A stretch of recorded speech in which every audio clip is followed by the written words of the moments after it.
you have to also consider theirs. And this is what you call a symbiotic relationship. If I'm considering their view, they'll always consider mine's. But there are many leaders who only consider their view and wonder why they don't look.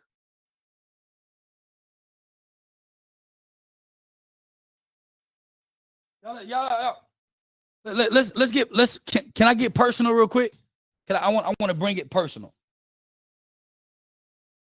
How many of you have someone in your life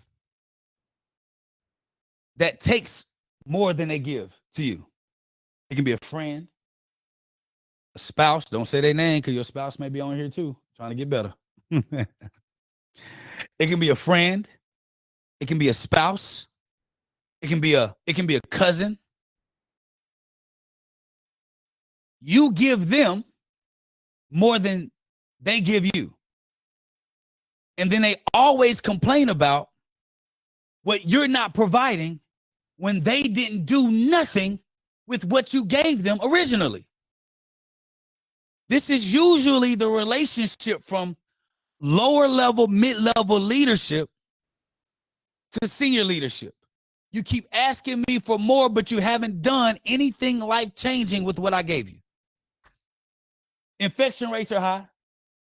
We always, when TJC comes around, there's always an issue. Problems in your department continues to surface up. You promised me last time that you would get a handle on this, but I keep hearing about the same thing over and over again. This is what they're dealing with. So there has to be strategic alignment that says, I'm going to ensure that you know I have your back, and the more you have their back, they'll have yours. Why is that? Because in order to get more resources and more funding, you have to understand that in business, how you retain customers continuously coming back and trusting your brand is if one, you follow through on what you said. Two, is if you serve your customer like they're your customer. If the budget is allocated from perioperative services and they determine whose budget is most important for the year, as they're considering the new budget, they're also considering who has come through for them the last budget. Directors that are in here, am I telling the truth? My directors that are in here, am I telling the truth? Considering a budget, whether you believe is right or wrong, they're always considering who had my back and who came through on the last budget. That's who we're going to ask first, what do you need?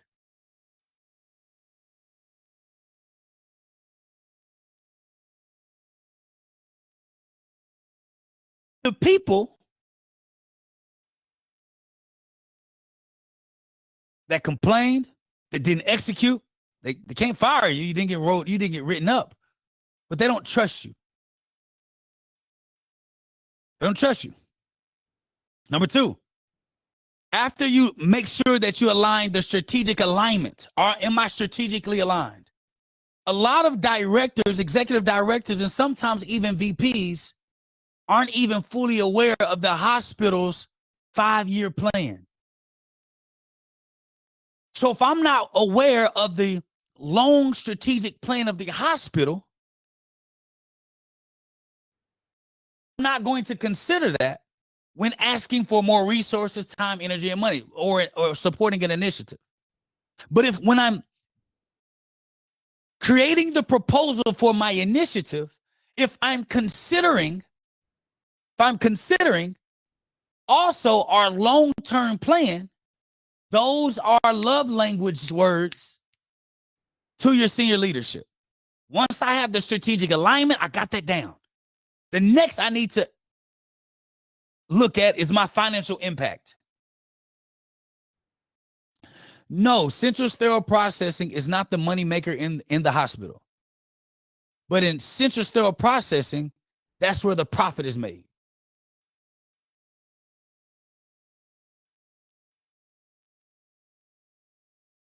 No, in central sterile processing, that's not where the money is made,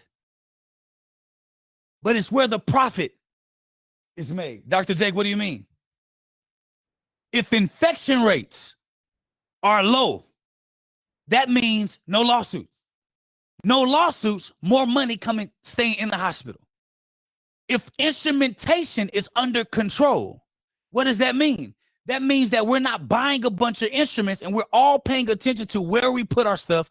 We're tracking everything. We're not skipping any steps. Why? Because we are the profit machine of the hospital. The OR, they're going to drive the revenue.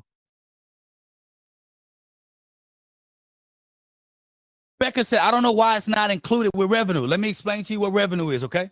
We're going to talk about that in a second. Revenue is the act of acquiring a customer and they paying you for your service, right? So when people come to a hospital, they're not paying the hospital for the instruments there. They're paying the hospital for the result of the surgery. So the trust in the surgeons and the charge nurses of the OR is what first attracts people to the hospital.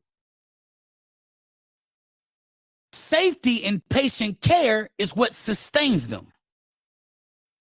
So if we're always pushing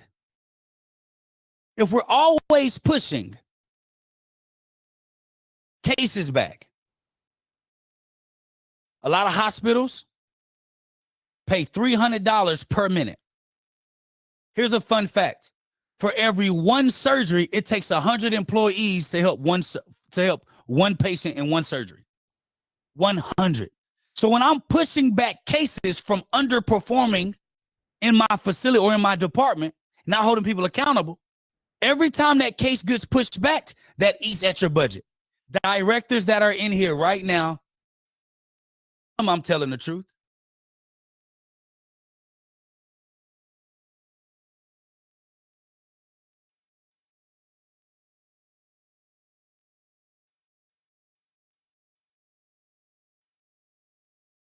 Directors that are in here right now, tell them I'm telling the truth.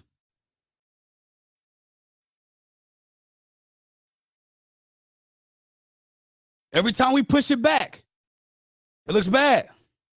And can I tell you, have y'all noticed central sterile processing?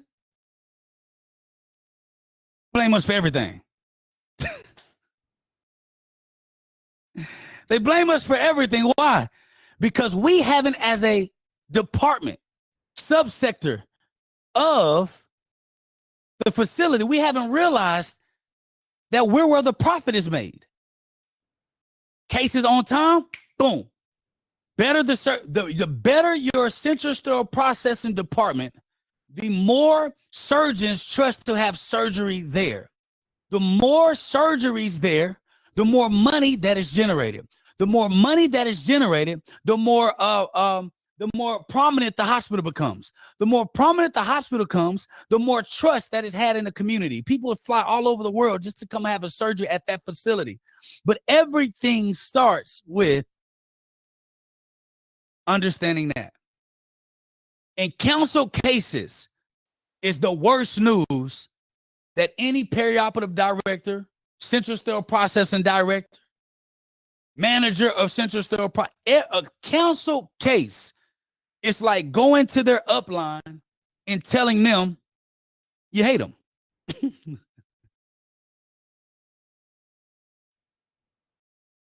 Why? If cases continue to get turned down, surgeons can't get paid. Surgeons don't get paid. Those are who perform the surgeries.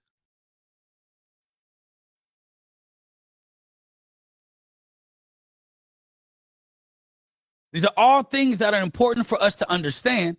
So as we're growing and developing as leaders, this is why we have to start looking at the economy of the healthcare system